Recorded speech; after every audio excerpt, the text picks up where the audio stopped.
D'abord en français pour mes collaborateurs et fans français. Donc j'ai l'honneur et la chance d'interviewer le très célèbre Mike O'Hearn.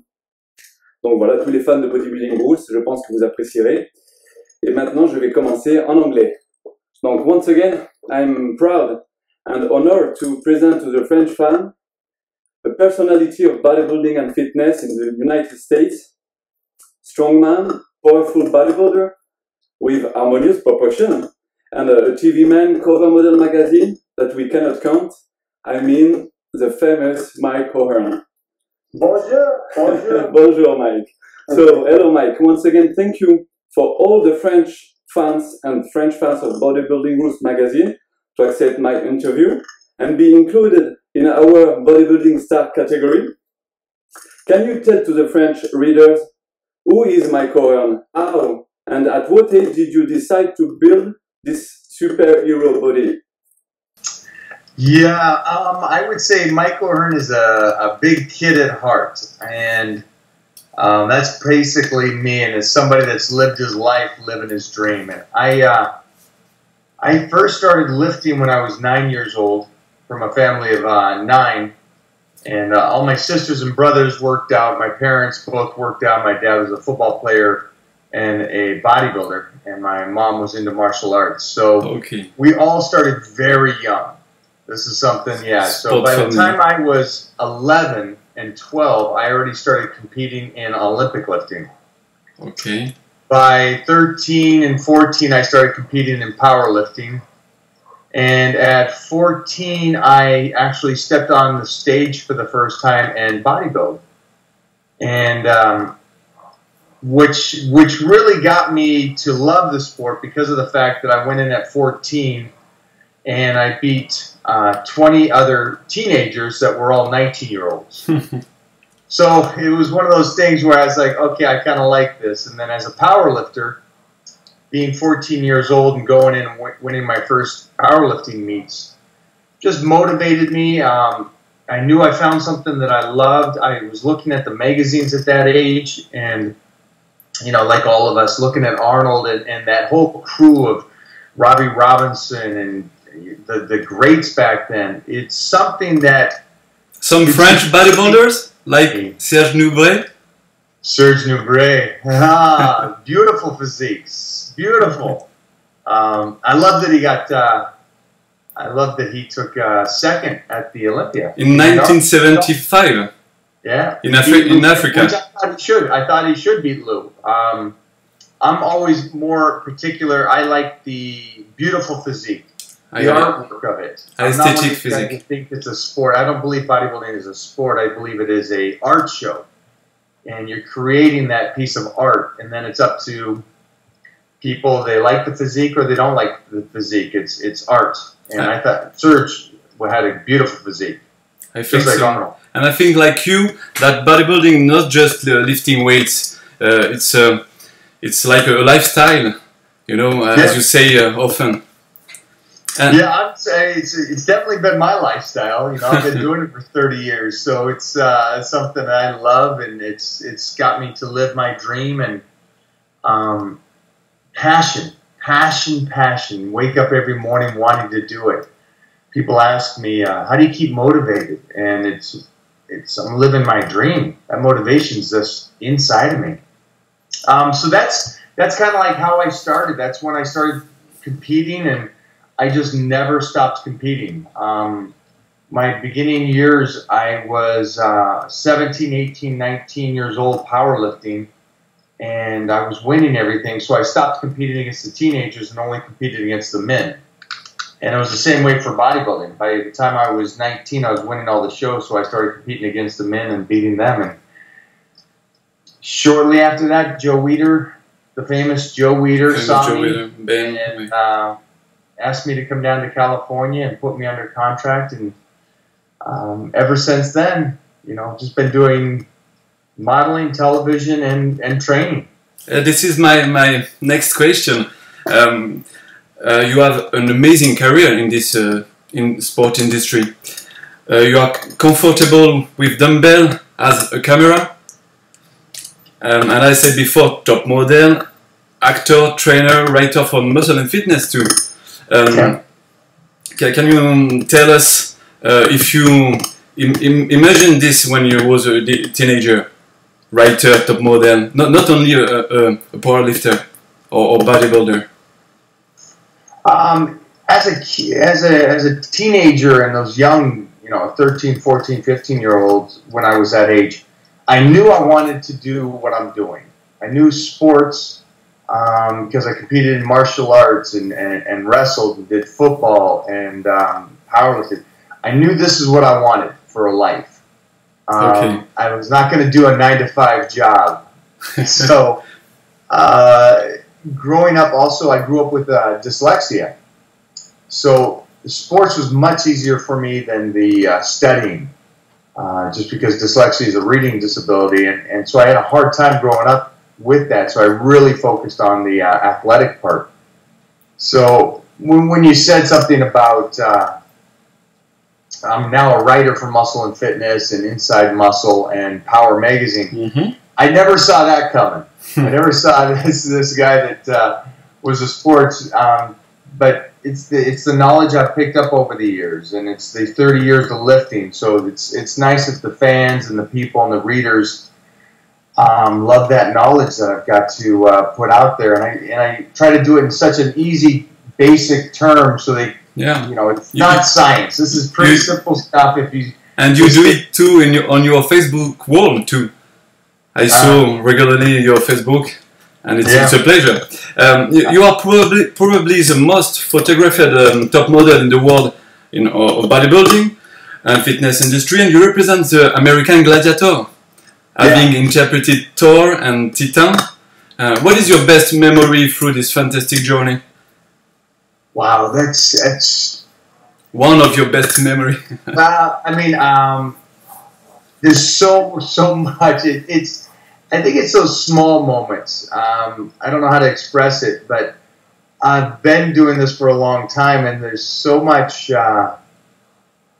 great moments of just being able to wake up every morning and live your dream. But some of the things that stand out is I filmed the movie with Bruce Willis when I first got to California, and that still stands out. Just meeting somebody like Bruce Willis, who's such a icon and a dream come true. So down to earth, and he was so nice and such a cool guy. So those kind of moments, or American Gladiators was incredible. I was on the original and on the new season, and even the TV show Battle Dome, where I got to kick ass and have fun. Those shows are incredible. I think the moments that I love most is that my mom and dad got to see such a different level of success, because they were always worried. They were proud of me and they wanted me to live the dream, but they were always, it's a big risk. And to see it get to that level, that was something I'm very proud of, that they got to see that and be there and enjoy it with me. So those are some of the great moments. Nowadays, you can be proud of it, of course.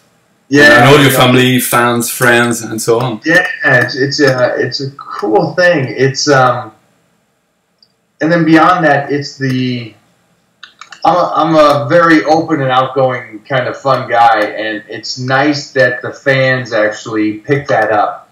And I'm not one of those guys that you need to be nervous about coming up and saying hi to. I travel with my dog. I'm just a down-to-earth guy, and I'm still that country boy from Washington. So. And now, talking to me, I live in Corsica for the fans who are listening to us. Talking to me, doing this interview, you prove everybody that you are a very kindly guy, and I thank you for this. Talking about strength, you are known for being an extremely strong bodybuilder. Can you give us some tips workout for gaining strength? And what type of training give you the best results? Basics training, I think. I think that I know that people look at me, and then the structure of me is a bodybuilder, and because I won the Mr. Universe 4 times, it's that thought. Powerlifter? Hello? Yeah, I have more titles in both than a lot of people. It's by the time I was 19, I took second at the Nationals in powerlifting. So. Am I strong for a bodybuilder? Yeah, I'm strong for a power lifter. When I saw your video, your YouTube video, I always be. It's very impressive, very strong. 100 pounds dumbbell in each hand for doing a dumbbell press. And I saw on your Facebook today, voilà, for squats. 150 pounds. Okay, voilà, sorry. For flies. Yeah, the strength comes from that base that I did from powerlifting. And I believe wholeheartedly, because I'm a lifetime drug-free guy that believes in longevity and wanting to be around here. And also, my beliefs, and this is just for me, I never wanted to work as hard as I did and not be able to keep it. And that's some of my main beliefs in core, is that anything I do, I would like to be able to keep. Mm-hmm. And I know going the other route, you don't get to keep anything. And so my whole thing is that by training as hard as I do and as heavy as I do, I get to keep all the muscle I have. And what about injuries during such a hard training? I've never been injured. Injury doesn't come just because everybody, like, there's so much taboo and people saying, you shouldn't deadlift or you shouldn't squat. Anything can hurt you. You can walk downstairs and you can twist your knee. You have to focus on. We have to focus on the technique before weights. Yeah, and maybe both.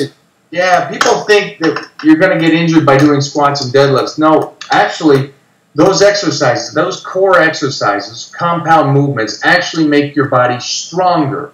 And I don't mean just the muscles. And everybody's like, I want to build muscle. Okay, that's fine, you build muscle, but this is ligaments and joints and tendons. Everything that is more important than the muscle gets stronger. Even the bones get stronger. So what I do is, by my creation of power bodybuilding, is I'm actually creating a superhuman body. Now, some things are called, what my science behind it is blunt force trauma. It's Wolf's Law. You can read about it. And it's the continuous pounding on something actually makes it stronger. It'll break it down, rebuild, stronger and stronger. So my bones, compared to anybody else's, is going to be much stronger. So I created my own superhuman. And so my belief is, when you train and you go in there and you want to build strength and you want to cut up, for me it's the same thing. Okay. Only the diet changes. That's the key point. So my training does not change. I go in and I do squats, and then I'll do a couple other exercises after that to shape the leg. But besides that, that's the same off-season or on-season. That was my next question, just a little bit about that. You are all year round in incredible shape. And my question is this a combination of bodybuilding and powerlifting and a rigorous diet? And how do you keep such an amazing strength while being shredded? It's a very important question for me, and maybe for the fans. It basically is one of those things that people need to forget what they've learned and relearn it. You don't have to get weak when you get shredded. You know, you get weak because your mind gets weak. Okay. Your body's still strong. Now, if you over-diet, you're going to get weaker. That's why you try to keep the weights heavier. And that's something, you know, I've done everything in 30 years of training. So I've tried every diet, I've tried every fad, every workout, I've done it all. And it comes back to my foundation of the basics. The basics work. There's no reason to go away from the basics. I know it gets boring for people, and that's something I'm okay with for me. I'm okay with going in and squatting every Tuesday. I'm okay going in and deadlifting every Friday. And this is like, people will want something different. Let's try something different. And that's fine, but the only problem is you're going away from something that works. Okay. You know, we've been in this industry long enough to know that, you know, spinning came into this, you know, thing. And everybody wanted to go do spinning class. And that was it. And then something else came in. Kettlebells. And now Olympic lifting is back. All these things are great for a short period of time, but you need the consistency and those compound movements of the squat, bench, and deadlift always to be in your workout. Okay.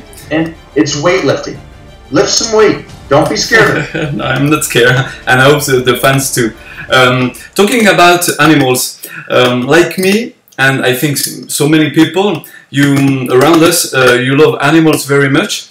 your dogs are everywhere with you. Yeah, I know that you wanted to be a veterinarian if you had not made a sport career. That's right? Yeah, I wanted to be a veterinarian when I was young until I realized that I was going to have to put the sick ones down.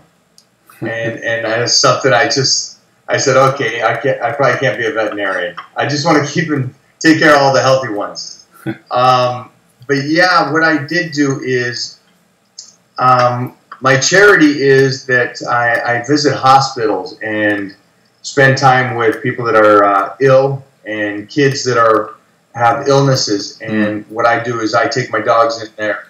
And that allows me to have the dogs with me all the time because they work at hospitals. And to give a smile to these young people. Yeah, it's a pretty cool feeling to get in there. And I think most people understand that dogs give that unconditional love. And it's a beautiful feeling, and to see somebody that maybe doesn't have family that is passing away or is ill, to get that love from something, it's a beautiful thing. As you say, unconditionally love. Mike, you say that you have always new goals in life, and you make your dreams come true. Is this the key to your motivation and success? The motivation? Yeah, baby goals and long-term goals are something that I believe in. Vision boards, affirmations, short and long-term goals are things that I keep and have always kept in my life and believe in, is that you got to have that, and that's got to come from you, and it's got to be within you, that motivation and those baby goals. And that's what gets me out of bed every day. You know, I pick a new project. It doesn't need to be you getting ready for a show or a competition. It doesn't need to be that. It could be, you know, I just want to develop something. I want to be ready for a wedding in 2 weeks. Anything small, big, just pick that goal that means something to you, something to your heart, and make it happen. And about project, can you tell us about your project Alter Ego? Alter Ego is a project that I put together and wrote, and it's about a guy that has who's a superhero, and he doesn't even know it. Mike O'Hearn is a superhero. And at the same problem, he has. He doesn't realize that he has a split personality. He has 3 or 4 different characters within him that fight against him. So he's basically his biggest enemy, like most people. And so he has to fight these demons within himself to also move forward and help and save the world. And what about, I saw on your Facebook that you're going to be a guest star on a 2 TV show this week, and also shooting a TV pilot. Can you tell us something about that? Yeah, just a lot of stuff going right now. I am on a TV show for Disney, a kids show, and I play a superhero called Granite. And I'm a good superhero, and I protect the kids. And so that's Always. On Disney, and we're filming that, and that's great. It's the #1 show in the world for kids, and it's blowing up, and it's something great that everybody can watch with their family. And then I have 2 guest starring roles this week on 2 shows. We got to keep a little quiet, but again, one character I am playing myself on the one TV show, and then on the other show is a superhero. Thank you. So good stuff. Great. About your personality, I saw always on your Facebook, on the social networks, that you are very helpful and always very close to your fans, and now close to me. Thanks for the Bodybuilding Rules magazine. Do you have a message to athletes and fans all over the world, and especially French fans? Yeah, especially the French fans. The south of France, first of all, beautiful, love it. Then to Nice, and coming back to get some skiing in. But besides that, just that health and fitness is something that it really is key. Key point to your longevity, your life, your happiness, and that time that you take for yourself. I know a lot of people feel that it's a selfish time or something, but you need time for yourself. And to exercise and give that one creation, your body, something you're always going to have, give it and give back to it, and eat right and train and get in the gym. You don't have to go to the extreme like I do. But get in there and get moving. It's good for your body. It's good for life. It's good for your family. It's good for your friends. Thank you. Last question, but I hope not the least. Is the French fans can expect to hear from you another time and get some advice in Bodybuilding Rules magazine, or maybe another podcast like this one in the near future? I think what's going to happen is I think I'm going to start talking about doing like a monthly column in the magazine, talking about how to train and what my tips are for health and fitness. Okay. I think that's how they're going to do it. And then also they can always reach me on Mike O'Hearn on Facebook or on Twitter, Mike O'Hearn, to ask questions. And I'm just proud of the magazine that you guys called me, and you're doing great. And very proud of this. Excited to see the article when you finish it. But just for the fans that can get a hold of me, I'm somebody that I still work with people on diets and training. Okay. You can get a hold of me if you want to train, one-on-one with me. And when I travel to France, people work out with me. So I'm out there. I'm easy to get a hold of. Just check out mikeohearn.com, and I'll see everybody soon. Obviously. But I hope that maybe we can do another podcast like this. 100%. Okay. Thank you. So, for the last, Mike, thank you so much for your kindness and availability. I hope that you will still realize so many dreams now and in the future, and continue to represent for us and the perfectly athlete of modern times. Thank you so much, Mike. Thank you. Bye-bye. Ciao.